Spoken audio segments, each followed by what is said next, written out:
You're listening to Life Angels with Tracy Lynn, right here on LA Talk Radio. Well, good evening to Life Angels here on LA Talk Radio with your host, Tracy Lynn. We have a special guest and a good friend of mine tonight. We have Miss Joy Hall in the studio.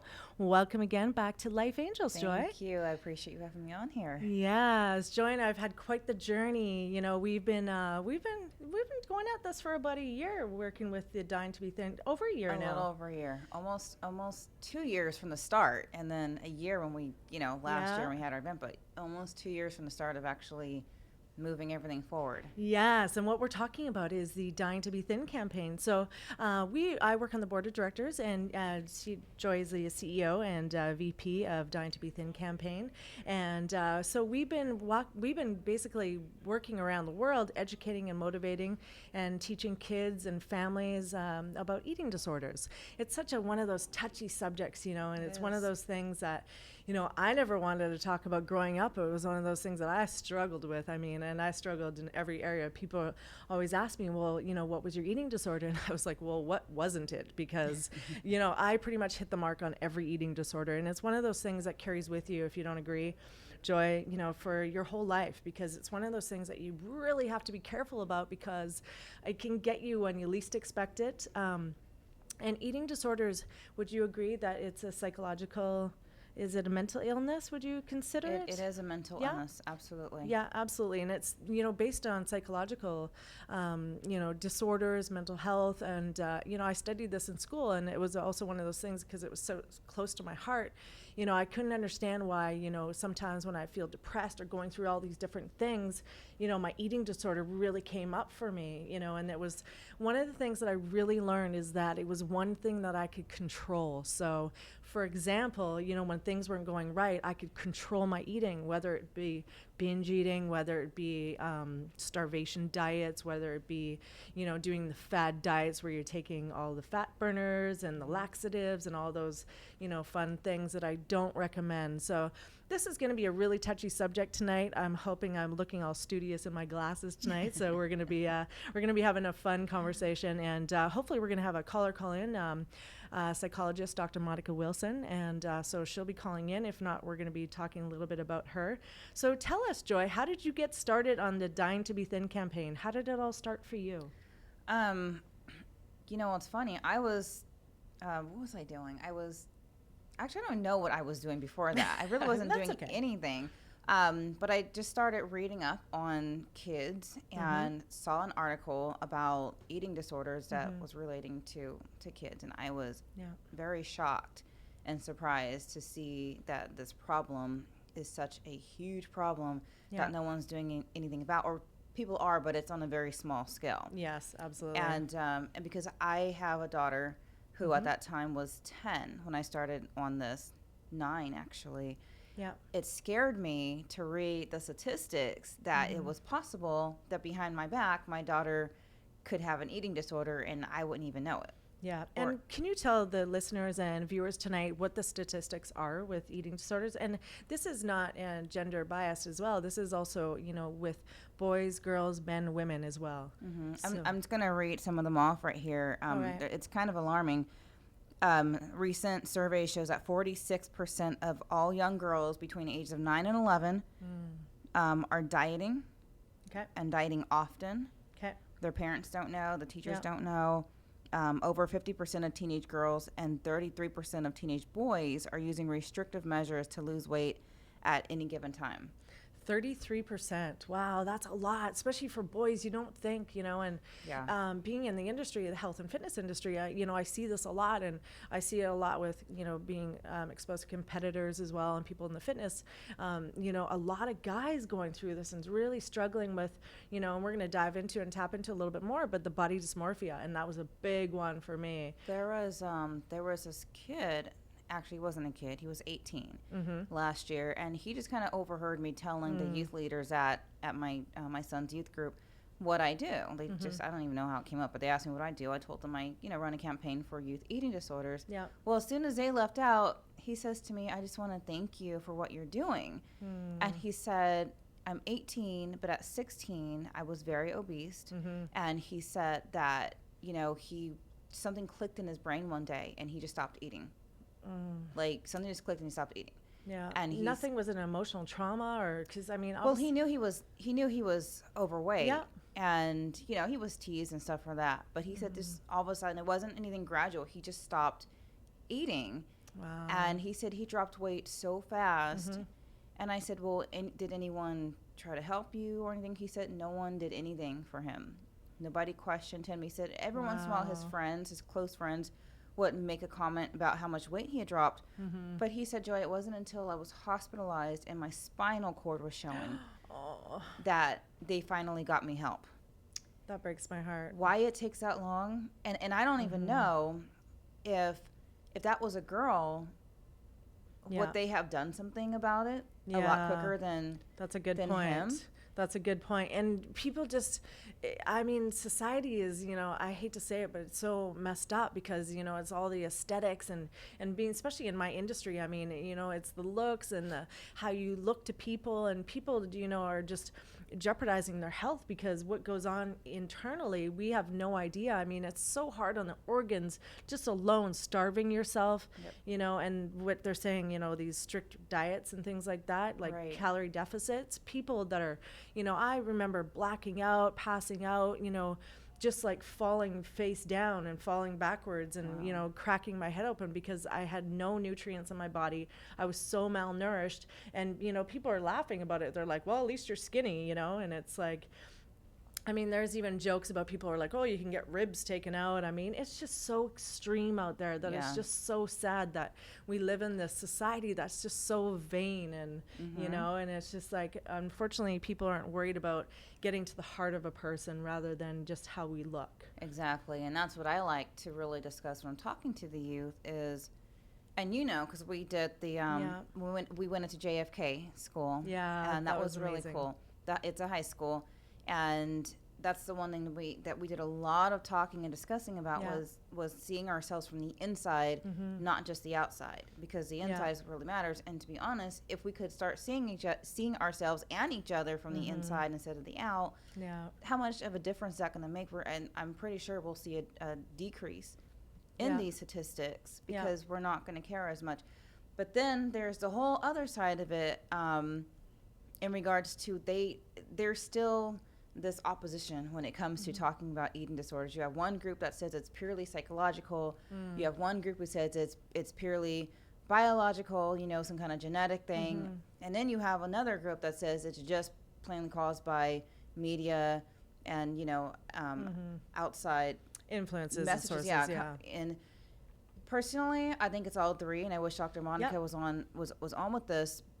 It's the one thing that she says as well is we really feel like it could be any of those three, and then it could be all those three together. Yeah, I totally agree as well. I don't know if, you know, you guys out there listening, I know there's a lot of people struggling with this, and I mean, body image issues are just such a huge thing. I mean, when we were in the schools talking to these kids, there was boys too asking a lot of questions. It was actually funny. It just made me think of that. They're like, are you from Canada? Remember they were like, do you like the Canucks? I just remember that out of all, you know, we're on the serious subject and this one boy asked me this, so it kind of lightened up the subject. But you know, there was a lot of questions they had, and just seeing the look in their eyes, I mean, just being able to being open up and express how they were feeling and what they were going through was just so, I mean, just so heartwarming, because I saw these kids and they're babies. They're just little babies, like, you know, compared to us. Right. But, you know, and we're just looking at them going, wow, I remember, because it started so young for me too. I was 12 years old, you know, and it was the psychological stuff, because growing up in an alcoholic home, I was growing up in, you know, a lot of abuse, a lot of emotional, physical abuse. And unfortunately, you know, it was one of those things, again, it was back to control. And I like to tell people that. And when I was educating and, you know, inspiring these kids and talking to them, they were all agreeing. They were, you know, nodding. I could just see them all out there going, yeah, that's it, you know. And this is why we really want to, you know, discuss this subject, because this starts at an early age. We're iron pressing on our children. So this is the time where, fighting in the home, abuse, anything, going on at home is really going to kind of stem into these issues. Wouldn't you agree? Yes, and I can't remember what the video was called that I saw a screening when I was speaking at Vanguard University. I think it was early last year for Eating Disorders Week. And they did a screening of a movie, and it's about a young girl who had an eating disorder. Her mother had an eating disorder growing up. Yeah. Never told the girl, but in the time that they realized that she was that she had this eating disorder, the parents were just constantly fighting as they're trying to figure out how to deal with her. She actually went through a period where she was able to get everything under control, and her life was getting back on track. She was going to college, and then it shows the parents totally split and go through a divorce, and that set her off again. She eventually dies. It's the saddest story ever. Aww. And but the one thing I didn't like is they didn't really touch on that in the movie. The fact that it can be environmental, and a lot of times it is. You know, I know for me growing up when my parents were fighting, it was very difficult, especially at 12 and 13 years old. Yeah. How do you deal with that? Exactly. How do you deal with that? And a lot of kids don't know how to deal with depression, and you got the whole hormonal thing going on. I mean, it's just so many factors. Yeah, and it's and a hormonal, maybe just not just for the girls, but for the boys too. As they're going through adolescence and growing up, and they're mirroring and watching these things. But it's the emotional triggers. And a lot of this stems in what I've seen in my studies, and working on the board of directors and just going through the experiences that I've been through as well. I've noticed that a lot of people shift into addictions as well. So whether it be drug and alcohol abuse, the starvation diets, the obsessing, and all those different things. But I've seen a lot of people that have eating disorders, and I know they're linked together with a lot of addictions. Well, it's funny because when I'm speaking about this and when I'm out, the main thing that comes up alongside of eating disorders is always the cutting. Yeah, and that was so I kind of feel like there's something that I haven't been through. So this is one thing that I don't, know. I mean, I did a little bit, at times, but I was too much of a wimp. I was like, but I heard about that, and tell me about that, because this is also part of that whole, it's branched in with that. So tell the viewers. And that's one thing that I did was cutting, and it was introduced to me by my soccer teammates. The cutting, and I ended up teaching another friend of mine cutting. Found out that it became an addiction for her even through her adulthood, and I'm like, oh my God, I feel so bad. Touch on that, but it's a very addictive behavior. It's a way to again control how you're feeling and how to deal with life, and it's scary because no one really knows how to deal with this. I actually went to my son's school. They had a meeting for the parents, and they talked about this. Okay. They talked to the parents about, the symptoms, and, if they see anything on their kids, hiding, with bracelets on the same arm all the time, and what they can do. And it's sad because there's not really too much you can do to control that. I know. Well, think about it. All these things that, we have to look for as parents. And even if you aren't parents, you've got nieces, nephews, you've got people all around you that you care about. And, so we want to look for these signs. So let's talk about some of the signs that we can look for, as our family members or anybody else as well. I'm going to go ahead and take this caller first. Dr. Monica. Great. All right. Hi there. Welcome to Life Angels. Who's this? Hello. Hi there, welcome to Life Angels. Can you hear me? All right. Hello? Is that Dr. Monica? All right, well, I'm going to go ahead and hang that up. Please don't take it personal. Please call back. Okay, 818-570-5085. Any of you have your questions, you want to call into Life Angels this evening, we've got Miss Joy Hall and Tracy Lynn here. Okay, so I'm going to go ahead and hope that she calls back. So let's talk about some warning signs. I mean, there's all of them. I mean, let's start with you. I know that you've seen them, and you've experienced it firsthand. So I think one of them is definitely depression. yes, your kid seems depressed. Mm-hmm. They're not wanting to eat. Yeah. I know what I had an experience with my daughter where when I was going through my divorce, she was coming home and I'm looking in her backpack and the food was still there, yeah, and that's a good one. And even at, then it came to dinner time and it's still, oh, I'm not hungry. Yeah. Can breakfast, I'm not hungry. Yeah. And I'm not saying that she had an eating disorder, but she started controlling, Mm-hmm. trying to control what was going on inside of her Yeah. with the food. Mm-hmm. And that really made me nervous. And that's another reason why I'm so passionate about this. I'm so glad that at least, we've nipped it in the butt, but I'm still you keep have an to, eye on you on her always with have that. to be cautious. And the biggest thing for me, I used to always be like, go for lunches, and I would just dread going for lunches or being around people because I was always a salad eater in the water. I still am, but it's in a healthy way now. So, and people would always go, oh, you're not eating, or you're not going to eat very much. And everyone else would be eating around me. And that's where it turned for me, because what happened is I would be so starved, and I would, pick at my salad and try to, look like, I wasn't eating much. And then I'd go home and I would binge eat. And that's when the binging and purging started for me. And again, binging and purging is when you completely over excessively eat, and then and then bulimia, and then you throw it up. So, What about the binging? Because yeah, the one thing, and even we don't talk about it enough Yeah. when we're doing it, is the binging Yeah. without the purging. That's a Yeah. huge problem. Mm-hmm. And you have kids who, I've seen this, where kids and eat, Yeah. and eat. Yeah, and I did that too, and it's horrible because before I found out that you could actually do the bulimia thing and throw up, I was doing that, and I would eat boxes of cookies. Like, I would eat so excessive that I could barely see straight. I was just like, it was unbelievable. But I would hide food. I would hide food under my bed. I'd hide it in the closet, in my drawers, and sometimes it's weird because I'll, I'll get an extra protein bar or something, and I'll put it in my gym bag, and then I feel like I'm triggered by it, thinking, okay, because it's still always there. And then I think about, that excessiveness, because it's all just such a mental game for me, Right. And other people as well. But yeah, it's a horrible feeling because you just eat excessively, and you can't stop. And I was a big emotional eater. So when things weren't going right or going, wrong, I would definitely overeat. So we're going to grab this call again.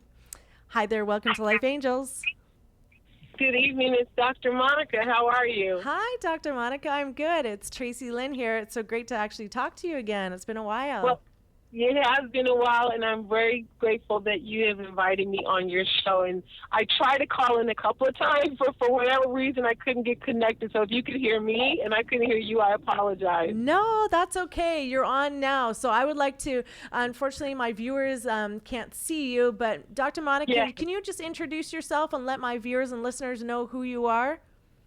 Certainly. Well, my name is Dr. Monica Wilson. I am actually a clinical psychologist by training.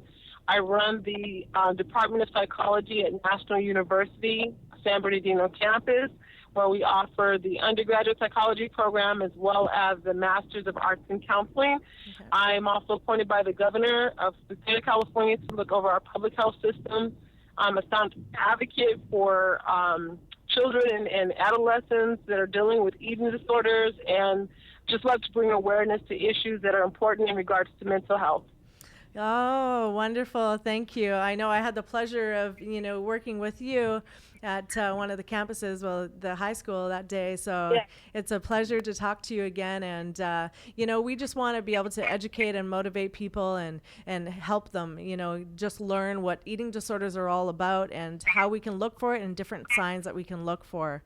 So Joy and I were just talking about that right now, what are some of the signs so that, if we do have family members that we can look out for, how we can help them. So are there some really big symptoms and signs that you look for that can help, parents or aunts and uncles to look for? Well, there are most of the time it becomes an issue of isolation. If you have someone who's usually, outgoing and very communicative, and then all of a sudden they begin to withdraw, stop wanting to talk, don't interact with friends or family. Those are the beginning signs, because, of course, we want to hide the issues that we have a lot of times. Yeah. And so isolation is number one. Also, obviously you probably would see a lack of engagement in just fun activities that person enjoys. We all have things that we like, and as soon as that stops, that's a red flag. All of a sudden you're withdrawing, you're not wanting to engage in activities that you enjoy, and obviously not seeing much eating. And that could be masked in many ways. That could be masked in just, wanting to keep busy and saying, well, I've already done that, or completely getting food and then taking it and hiding it as well. So there's, those are the cues that we look for. Okay, great. Thank you. And where are these places that we can send, people for help? So if, we know someone's struggling and they're not asking for help, but we, know what's going on for them, where can we, kind of direct people to go to? One of the good things about every county in the country is that they all have a crisis line at each county department, which is free. So if you go on to any county website where anyone lives, they're able to, or even call the county 211. You could request the crisis line, and that will directly get you 24 hours, 7 days a week, referrals, as well as instant support. Very nice. And being a psychologist, and for me, what do you recommend counseling for people that are going through these, different disorders and maybe struggling with addictions tied in with it? Yes. I always, I think the best thing that we can ever do for ourselves is get out exactly what is hurting us. And sometimes we really don't know. So being able to talk to someone who's neutral, who just has their best interest in listening and trying to get to the underlying, the underlying pain is always what I recommend. I think that is, if people would do that more often, I don't think that we would see the rise in depression and, unfortunately, suicide that we're seeing, because a lot of times individuals don't know that they can actually go, and the services are not always expensive. There's an idea that, in order to get counseling, it's very expensive, and, who do you talk to, who you trust. I'm actually the executive director of a nonprofit, Psychotherapy Plus, in which it's located in San Bernardino, but we service throughout Southern and Northern California individuals who just need to talk and just need to find resources to get support, because it's more about saving lives than it is about anything else for me. And thank you for doing that. And that's Psychotherapy Plus, correct? Yes, it is. Wonderful. And I'm so glad that, we have people like you. I'm just so grateful for you. I was listening to you speak when we were there that day, and, we are blessed to have people like you in the world that are helping and reaching out, and Joy Hall too. I want to keep this movement going, and so thank you for that. And there's also other groups as well, Overeaters Anonymous, things like that, yes. Correct? Yes. Yes, okay. yes. Good. There are other, and that have been around, like you said, a long time, that are major advocates and have immediate resources. Like, my biggest thing is if you can get information out there and actually get the individuals help right away. Also the family. Sometimes we focus on the person, but it's the whole. Everyone's affected by anyone who we love that's in pain. And so, you want to make sure that it's not just singling out, but there's, support for the entire family as well. Yeah, and that's big. I'm glad you touched on that, because we forget about the families too, because, it just isn't parenting too. There's no rule books to this. How do we know how to deal with our kids that are struggling? How do we know how to deal with our partners?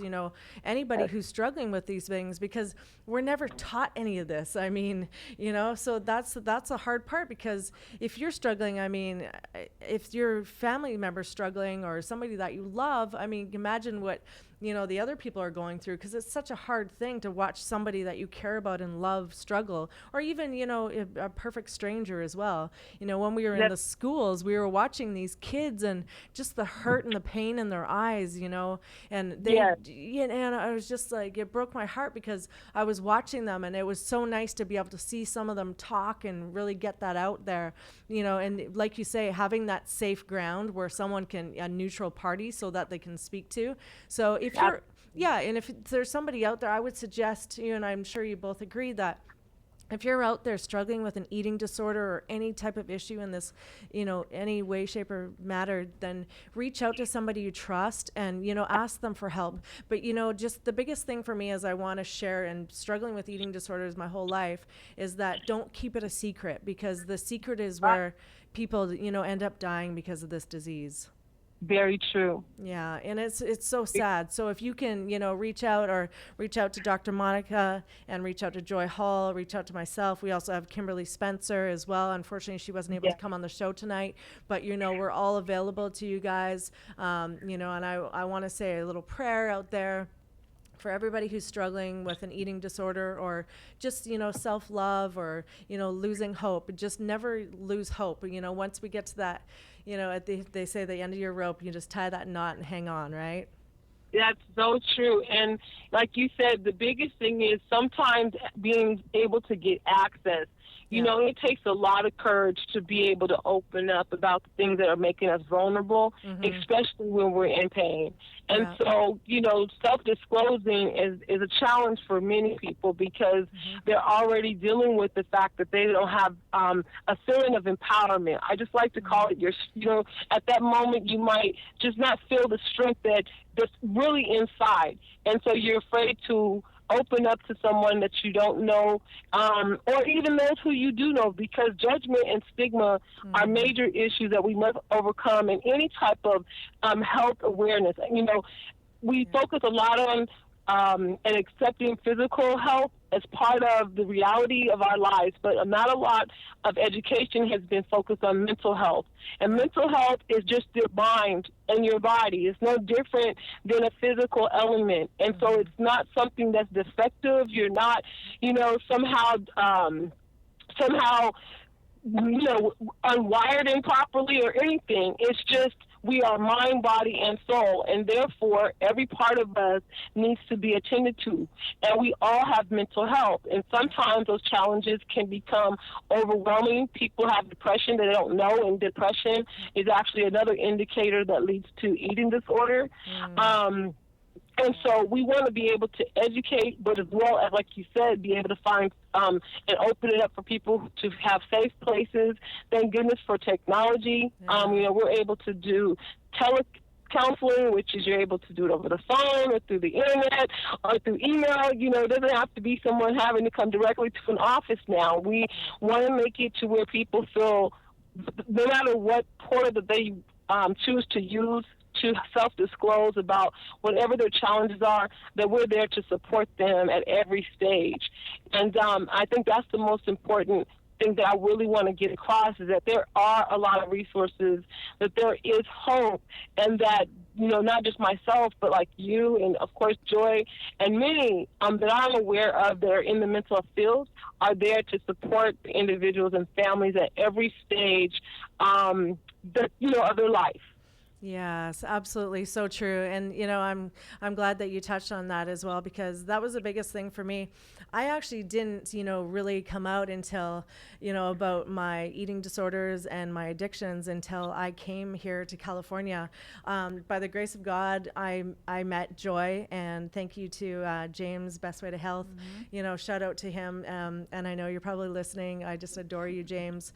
But he connected Joy and I, and it was actually by a Facebook post that one night, she was asking, people. I remember it was when I first got here, and I was all gung-ho about everything, and it was like talking about eating disorders and things like this, and I was like, yes, I'm gonna do it. I have to do it. I want to do this. And it was like, it was so meant for me. I was grazing through Facebook late at night, and I saw this, and I thought, wow, and here's my chance to finally, get that secret out. And And I've healed so much since then because, I was so scared because I always thought, people were going to judge me and they're going to go, oh, that's why she looks like that, because she throws up her food, or, she's got all these things messed up with her and she's, crazy or whatever, because people judge and people are cruel. And, I was scared to death to tell people. I kept it a secret for years and years and years, and I really struggled with it.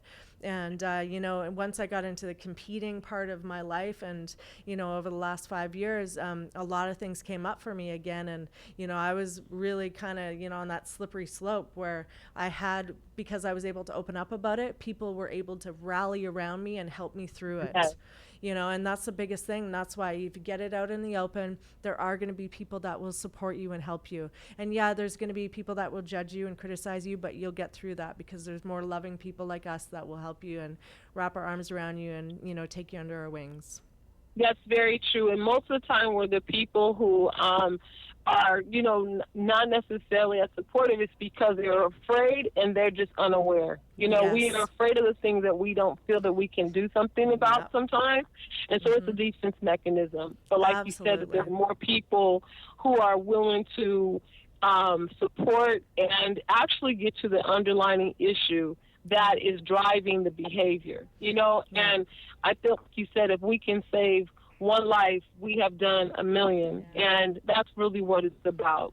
Yeah, exactly. And, the thing is too, is it's that fear, I heard you say it there, is a lot of us have fear of what we don't know. So it's a fear of the unknown. So, when people see stuff that, kind of reflects something that resembles what we're going through, we get scared of it. So we usually push those people away, and it's like you said, the defense mechanism. So, we're here to teach, and I love what you're doing. I love what you're all Tracy, about, and thank you so much. Can I interject real quick? Yeah. I want Dr. Monica. Hi. Hi. We wish you were here. I'm so glad you were able to call in. Thank you. Thank you. Thank you. You said a word, stigma, and I wanted to go back to that because being African American, you being African American, Tracy being Caucasian, we know that there is so much stigma surrounding this from an ethnic perspective to, just so many things. Can you talk about that real quick on some of the stigmas that surround this disorder that's keeping it from really from us being able to have a solution to this problem? Great question. Absolutely. I always categorize that, like I just originally said, that anything that people don't know, they are afraid of. And so there's a lot of stigma when it's and just misunderstandings and stereotypes when it comes to eating disorders, particularly in multicultural communities, because a lot of the advertising and education is really not targeted to those groups. And then our own cultural buy-in to what, healthy eating is. What is it really about? A lot of individuals just are not aware what eating disorders are. I think as a general population, but sometimes, sub-communities get hit even harder because there's not a lot of public education around it. It's something that's hidden until it becomes detrimental, unfortunately. We can be very reactionary. So, stigma in health awareness in general is something that we're trying to reduce, making sure that people understand that eating disorders, what is it? Why do we talk about this issue anyway? Most of the time, there's images that people have in their mind that it's only anorexia, which is, an individual that's characterized by a major weight loss and they just don't want to eat and they diet and exercise all the time. Okay? So that's one of the images out there, that it doesn't affect everybody because it has a certain look that you have to have. You're extremely thin and you just don't eat and you just exercise rigorously. Then you have bulimia. A lot of individuals don't know about, that bulimia is an eating disorder where an individual does eat, and there's a cycle, that their eating patterns are they eat and then they purge, okay? And so that's something that is really hard to actually identify because you don't always see the physical signs right away with bulimia, a person who's eating and then purging. And then binge eating. I mean, as a society in general, the idea that we just overeat is not always seen as something that is an eating disorder, but it actually is. Yeah. It's categorized as just that. And so, and feelings of loss about, with binge eating disorder, you're just constantly it's a coping mechanism to deal with stress, and so you're constantly eating when you're under pressure. Yeah. So for me, it's getting people, number one, to understand what eating disorders are, and then understanding that the stigma around it has to do with the lack of education. And that's why Joy, as you know, and Tracy, the Dying to Be Thin campaign was so important, that Joy led, in regards to just getting that education out there. What are we talking about? So that we can actually put normal faces to this, because stereotypes are all over the place that create stigma. It's not anybody that looks a certain way. You could be, there's not a certain look to eating disorders.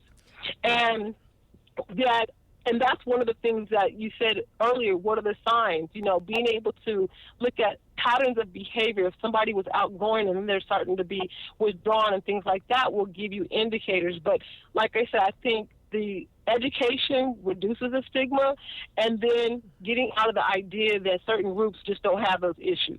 We all do. It's affecting 1 in 5 individuals, and getting higher amongst children and adolescents. Body image is really huge in our culture, and it's starting younger and younger. And so we're seeing an increase in all these categories that I just described in eating disorders because of such an emphasis on how body size is. You're supposed to be a certain weight. And that, like I said, that creates a stigma as well. And it can go from not just anorexia, but also the extreme where there's binge eating and being, obese. So. Yeah, so much. Thank you for sharing with that too. And the other one too, and I've been guilty of it for many, many years, and sometimes I still do it, but the over exercising is that, part of the eating disorder category as well? Yes, absolutely. Yes. And once again, like you said, because it's psychological, it's how not wanting to put on the weight has a lot to do with the idea of what good, healthy weight is for an individual. And it can become excessive because it's more about having that acceptance of what you look like.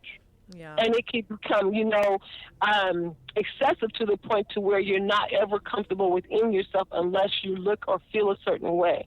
Instead of healthy eating choices, it becomes, this is what validates me. I don't want to eat too much, and I'm going to exercise 24/7. It's excessive. Anything we do in excessive ways can become habitual and can lead to unhealthy patterns for a person. Yeah, you know what, key word in there too, I don't know if you guys picked up on it too, but the validation.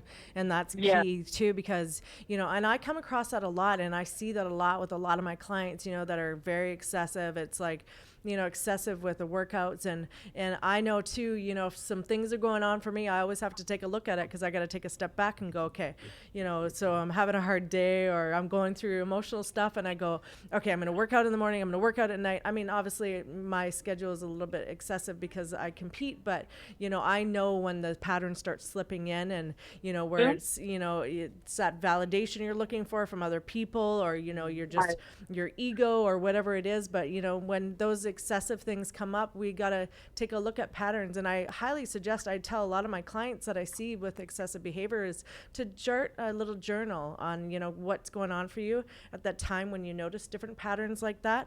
And it's really helped a lot of my clients. So, if you're experiencing this, and with over exercising and things like that, or just patterns of behaviors, then I would suggest that you guys take a little notepad and journal, and go go through it, and go see what's going on for you on the inside.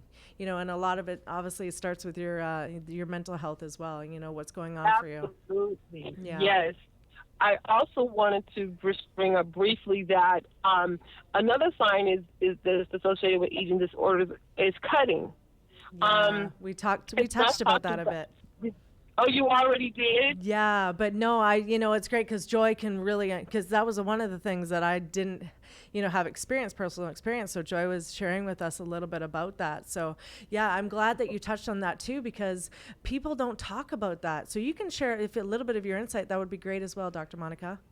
Yes, the one of the things that we know with eating disorders that it's triggered by a lack of a hormone in our body, which is a protein called serotonin. Mm-hmm. And that leads to, when it's really low, to depression. Mm-hmm. When we're feeling depressed, we want to do things to what? Make ourselves feel better. Yeah. And when it comes to eating disorders, there is research that talks about that cutting becomes an outlet to release pain, even though you're causing pain. Does that make sense? Yes, it does. Yeah, absolutely. Yeah, so the brain, a lot of, one of the symptoms that we've noticed, especially with adolescents, is that cutting is very prevalent in an individual who is struggling with an eating disorder. Mm-hmm. And most of the time, it's bulimia. Okay. And so, it's like you said, going back to the signs that it's to release pain. Sometimes individuals cause pain. Mm-hmm. And cutting is one of those signs that, they're struggling. And you feel bad because you're hiding, you're having to hide, and all these things, your self-esteem gets affected. So it's compounding, okay? So the more we don't feel good about ourselves, the more self-harm we end up noticing with, like I said, with individuals who have eating disorders. Yeah, definitely. That's so interesting. And, we touched a little bit too on the addictions, because the addictions was the big thing for me, when I couldn't, the controlling of the food and, and starvation and overeating and binge eating and purging and stuff was, it had kind of lost its luster. I needed to go into something deeper. So, I moved into the unfortunate part of the addictions with, alcohol and things like that. And, and that was, I've seen that a lot of people, that struggle, and also with the depression attached to that as well. So is that another common thing as well, to kind of push past and go into the addictions as well? Oh, Substance absolutely. abuse? Yeah. Absolutely, because the core of it is that we're trying not to feel. Mm-hmm. And so if you're trying not to feel, whatever that outlet would be, it's a lot of times becomes substance abuse. Mm-hmm. It becomes, and any type of addiction is really rooted in someone trying to cope with the things that they're not able to, handle on their own. Yeah. It's a coping mechanism. And, of course, like I said, alcohol, substance abuse, cutting, all of that is on the realm of addictions because, like I said, we're trying to get away from the pain.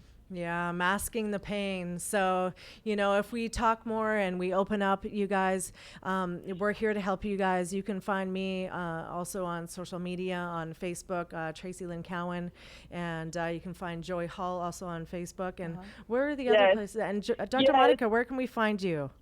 You can actually go to www.psychotherapyplus.org. Okay. And my email is monica@psychotherapyplus.org. Okay.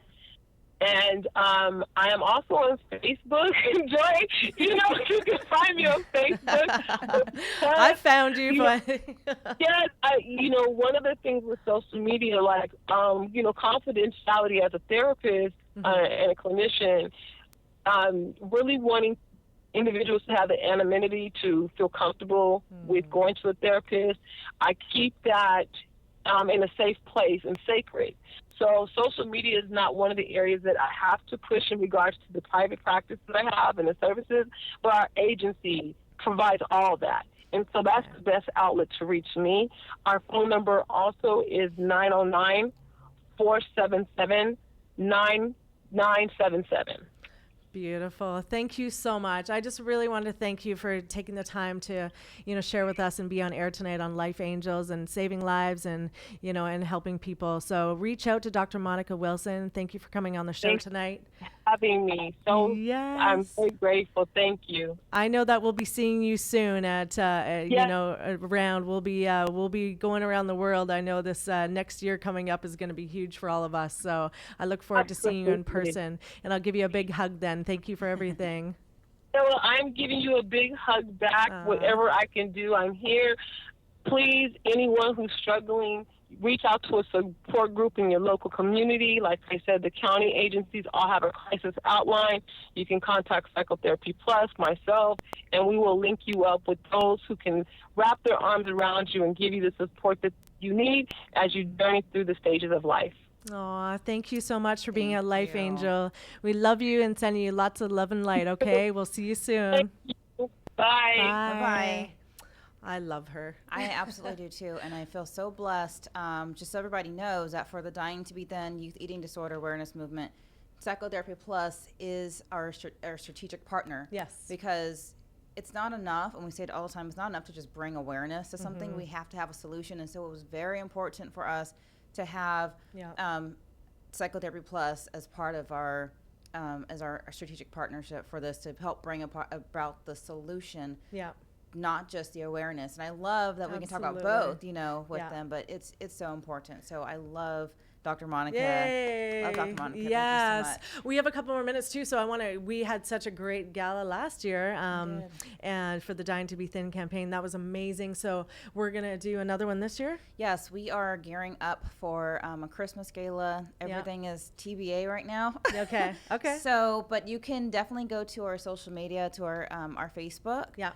Make sure that you like that page, Youth Eating Disorder Awareness. Yes. So that you can keep abreast with what's coming up. We have a couple of projects that we're working on right now, which is exciting. So basically, at the Christmas gala, we're gonna introduce our movement that we're coming up with, the Why I Love My Selfie, which is gonna be amazing. Yeah. We're gonna get T-shirts and everything, Yay. so that we can push this through the schools.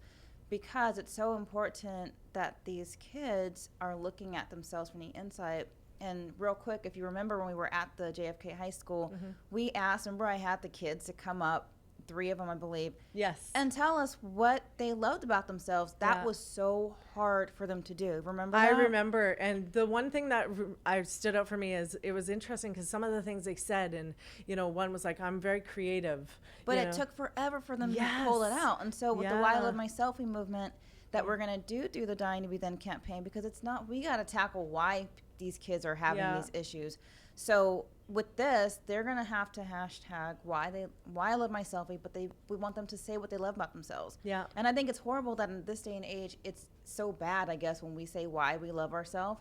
Yeah. Like it's all vain. And I understand there's a vain part of some people than the whole narcissistic thing. This is about being humble and it's about humility. self-love, exactly. Yeah. And so I want to project that onto everybody tonight. So before the end of the night, I want you guys to all hashtag on your Facebook, everybody that's listening and watching this show, hashtag why I love my selfie. And I want you to put a little dash, and then I want you to put beside it what you love about yourself. So I really, really want you guys to do this. Yes. Please do this. Start this movement, because we're going to be saving lives and changing the way people feel about themselves from the inside out. And so this is all about love, giving back, and getting out of yourself and helping other people. So I'm going to do it tonight. So I want all of you to do that too. I'm obviously excited, and I get all emotional because I love doing things like this. I'm excited about this. Joy's going to do it. We're all going to do it. So Yes. everybody, you are committed, and I'm going to follow up and check up on you. So I know who's watching this show. I'm going to go and review the hashtag and see how many people we have doing it. So. Yeah, so exactly. So why I love my selfie, and then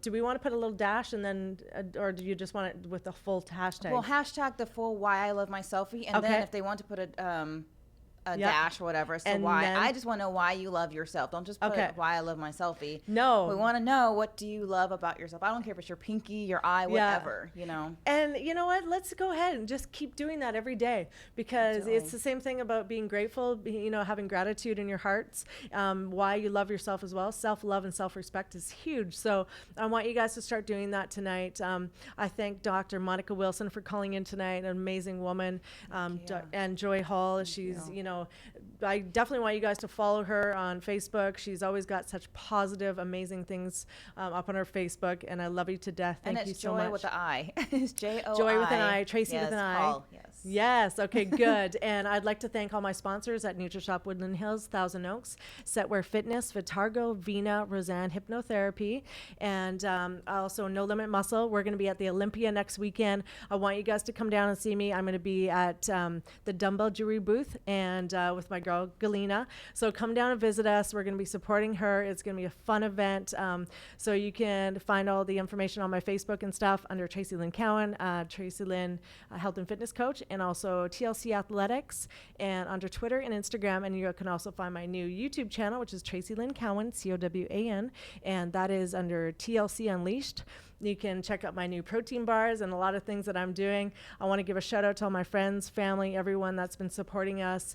And we're here every Wednesday, 7 p.m. Pacific Standard Time on Life Angels. And until next time, sending you love and light. Good night, angels.